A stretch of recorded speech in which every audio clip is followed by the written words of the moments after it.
morning. This is Baton Rouge Labor Radio. I'm Michael D. Day, and we're proudly broadcast on WHYR 96.9 FM. And you can catch us on Facebook at Baton Rouge Local Union 198. Leave your comments, questions. You can also catch us rebroadcast also on both. www.youtube.com/Baton Rouge Labor Radio. And this morning, we're happy to have again a friend of Baton Rouge Labor Radio, Ed Parker. Ed, I'm going to let you introduce yourself. Good morning, Mike. My name is Ed Parker. I am the field staff rep for American Federation of State, County, and Municipal Employees for the Baton Rouge area. How's that working out for you? Well, we're taking a few hits across the board here now, but we're gaining ground in some other areas. We're losing some ground in some areas due to the recent budget cuts that were sent down because of the FMAP money, which is a federal Medicaid money that was coming into the state to the tune of about $860 million.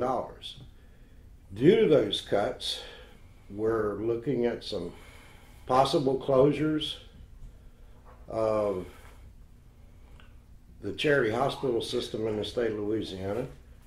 We already know here in the Baton Rouge area at Earl K. Long, the operating rooms are going to close.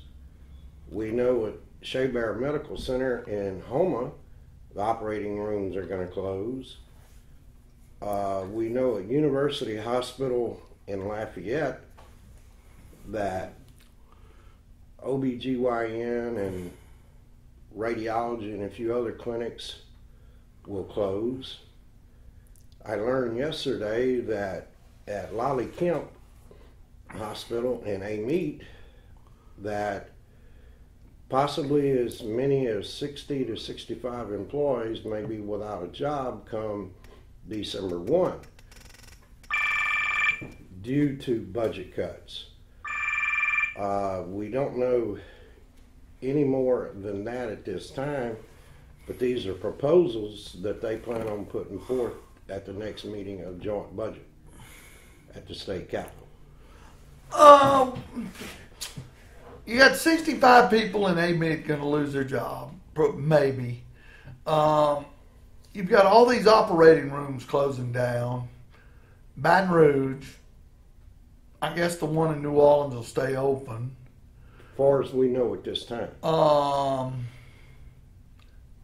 Where are people going to get medical care, Ed? Well, that's the thing that they're looking at. And during the meeting in July with joint budget, it was discussed, about the FMAP money coming to the rural hospitals, such as up in North Louisiana, South Louisiana, the western part of the state, that the emergency rooms are going to get longer. They're looking, and of course Dr. Sharice and with LSU and Bruce Greenstein with DHH are saying that their intentions is a work in progress. Now, correct me if I'm wrong, a work in progress, when you don't know what you're going to do and how you're going to do it, it's not a work in progress. It's like getting on the 10-yard line, trying to score a touchdown, and you end up having to kick a field goal because you can't punch the ball in. This is the same thing as the citizens of Louisiana have been dealt with by this administration. It's a hurry up, wait and see game.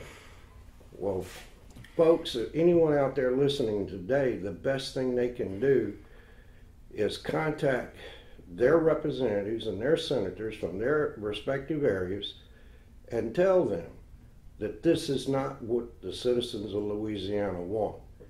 We want our charity hospitals kept open, kept running, and they can do this.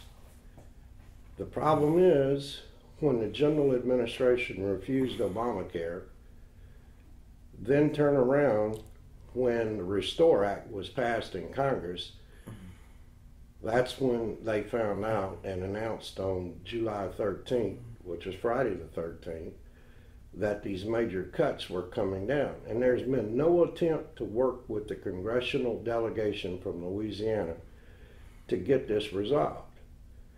They even admitted during testimony that there was no other communications with our congressional delegation from the state of Louisiana. To me, that just seems like malfeasance in office. Well, you would think so, but with this administration, it's we don't care what you do, this is what we're gonna do. We don't care what the citizens of Louisiana say, this is what they're gonna do. Again, the Secretary of DHH, Bruce Greenstein, said, this is what we're going to do. We're going to close a mental health hospital in Mandeville. We're going to redistribute the patients to the private sector on the North Shore, the New Orleans area, Jackson, Louisiana, at the hospital, at the mental health hospital there, and at Central State Hospital.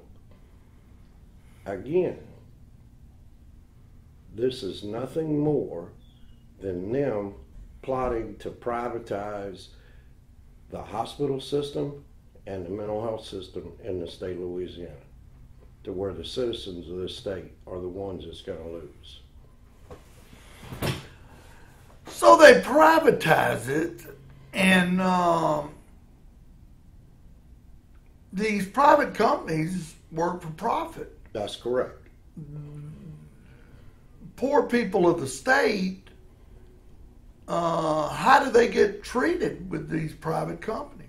Well, most of your private companies are for pay, but at a reduced rate. I'll give you a prime example. Question's been raised at North Lakes, which is the old Hammond State School in Albany, Louisiana. They're due to close October 1. My understanding that a working endeavor has been created with Evergreen Presbyterian Ministries to operate that facility. Now, my understanding is, what I've been told, is that they do not want the maintenance on the buildings or the grounds. But what they're asking for is an increase in the per diem for Medicare and Medicaid per client. And there's roughly 220 to 250 clients. My question to this governor, to the representatives and senators that sit on joint budget would be, with the shortfall of money and the FMAP money coming into the state of Louisiana, because it was originally at 71%, it's been reduced to like 65%, due to be reduced again in 2014 to 61%.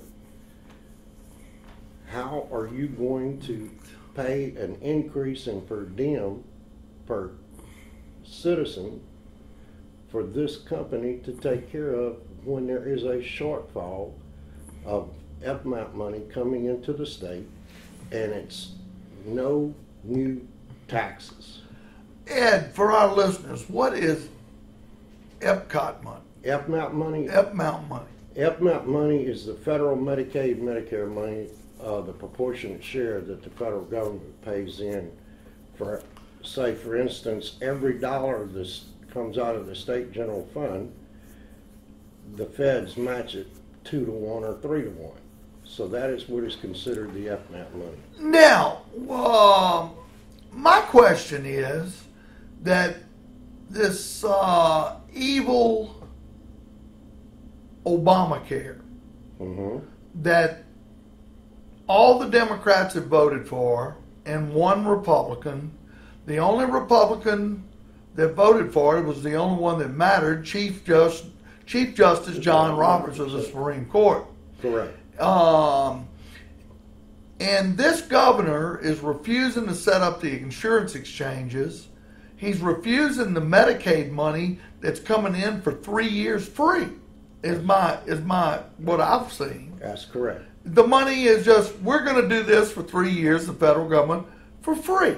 We're going to take care of the citizens of Louisiana that can't afford to buy health insurance for free. 3 years. Now, I think that would include mental health also. Correct. And the man's refusing the money. Correct. The governor is saying no. Mike, this is just another way. I don't understand. This is just another way for them, and I say them, this is nothing more than the Republican regime that we are now having to work with. But not all Republicans in the legislature is for this. Am I correct? That's true. But the issue is the governor is doing this mainly with executive powers. They asked at the last joint budget hearing, I believe it was July 23rd, if I'm correct. Could be plus or minus a day there.